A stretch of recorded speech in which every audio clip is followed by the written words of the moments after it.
कहानी डफली का जादू।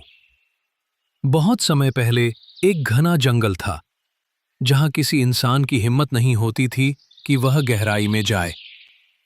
उस जंगल के बीचों बीच एक छोटी सी झोपड़ी थी जहां रहती थी एक रहस्यमयी चुड़ैल चंद्रकला। चंद्रकला की सारी जादुई ताकत एक खास चीज में बंद थी, एक पुरानी डफली। वही डफली उसका जीवन थी, उसकी शक्ति थी और उसका अभिमान भी। वह दिन में आम इंसानों जैसी दिखती, लेकिन रात होते ही उसका असली रूप प्रकट होता। लंबा नुकीला नाक, लाल चमकती आंखें और सफेद उड़ते बाल। लेकिन डफली के बिना वह कुछ भी नहीं थी। इधर जंगल के पास के गांव में रहता था ऋषि, एक साहसी, चतुर और दिलेर युवक। उसे बचपन से ही जंगल की कहानियां सुनाई जाती थीं, खासकर उस चुड़ैल की जो डफली के सहारे सब पर जादू करती थी। लेकिन ऋषि को यकीन था कि हर बुराई की एक कमजोरी होती है। एक दिन गांव में अजीब घटनाएं होने लगीं।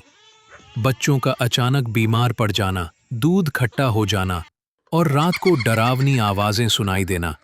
बुजुर्गों ने कहा, चंद्रकला जाग गई है। ऋषि ने ठान लिया कि अब वह जंगल जाएगा और इस रहस्य को सुलझाएगा।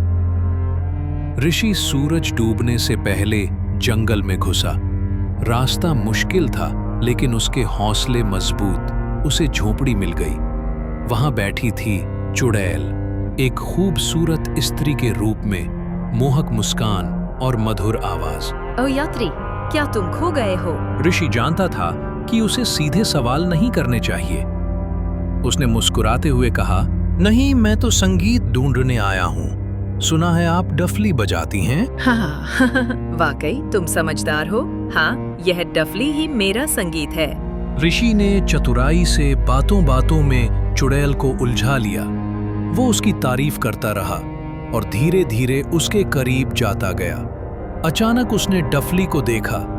वो एक पत्थर पर रखी थी, जरा सी चूक और सब खत्म। चंद्रकला अब ऋषि के जाल में पूरी तरह फंस चुकी थी। उसने अपने सारे जादू दिखाए।